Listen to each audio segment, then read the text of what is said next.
Teman-teman sekalian, reshuffle kabinet atau perombakan kabinet benar-benar dilakukan oleh Presiden Prabowo Subianto pada Senin sore 8 September 2025. Ada 5 menteri yang diganti oleh Presiden Prabowo. Tapi ada 1 menteri yang pasti akan banyak dibicarakan orang, yaitu Menteri Keuangan Sri Mulyani.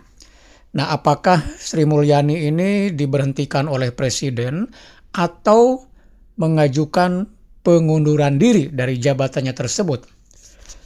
Terlepas dari apakah diberhentikan atau mengajukan pengunduran diri, hilangnya Sri Mulyani dari kabinet Prabowo Subianto tentu ini akan memunculkan pertanyaan, apakah Menteri Keuangan sebagai pengganti Sri Mulyani akan bisa memunculkan atau menampilkan performa yang baik atau lebih baik dari Sri Mulyani. Nah, kita tahu ya, terlepas dari berbagai kasus yang belakangan viral, bahwa Sri Mulyani adalah tokoh yang sangat populer di dunia keuangan. Di posisi menteri, Sri Mulyani sudah menjabat Kementerian Keuangan atau Menteri Keuangan untuk yang keempat kalinya. Ya, diangkat oleh Prabowo Subianto di pemerintahan sekarang adalah yang keempat kalinya. Karena sebelumnya Sri Mulyani pernah menjadi Menteri Keuangan di era Presiden Susilo Bambang Yudhoyono, kemudian di era Presiden Joko Widodo, dan sekarang di era Presiden Prabowo Subianto. Tentu tampilnya Sri Mulyani sebagai Menteri Keuangan di berbagai pemerintahan dengan presiden yang berbeda-beda adalah indikasi bahwa seorang Sri Mulyani itu punya kemampuan, punya kepiawaian ya dalam hal keuangan, mengelola keuangan negara. Artinya kredibilitas Sri Mulyani dalam konteks itu tidak bisa diragukan lagi. Sri Mulyani juga kita tahu sempat beberapa kali terpilih menjadi Menteri Keuangan terbaik, baik pada level Asia Pasifik maupun pada level dunia.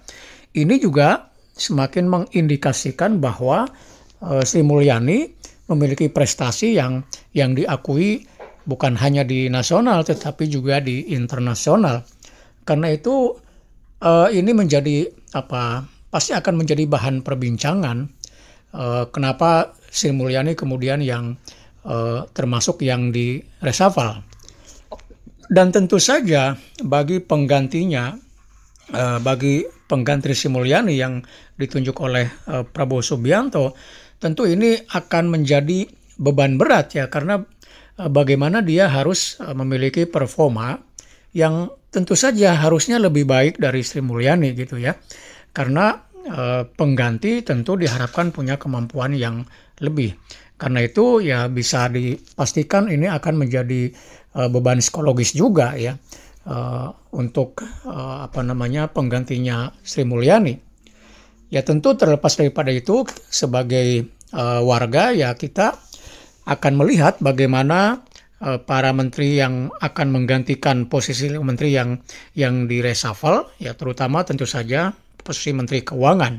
Kita akan melihat bagaimana performanya ke depan.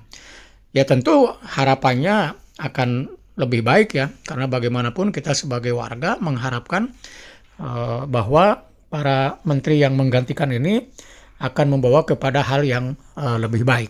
Ya mudah-mudahan kita lihat bagaimana nanti ke depannya ya. Demikian, sampai bertemu kembali di video berikutnya. Tetap semangat.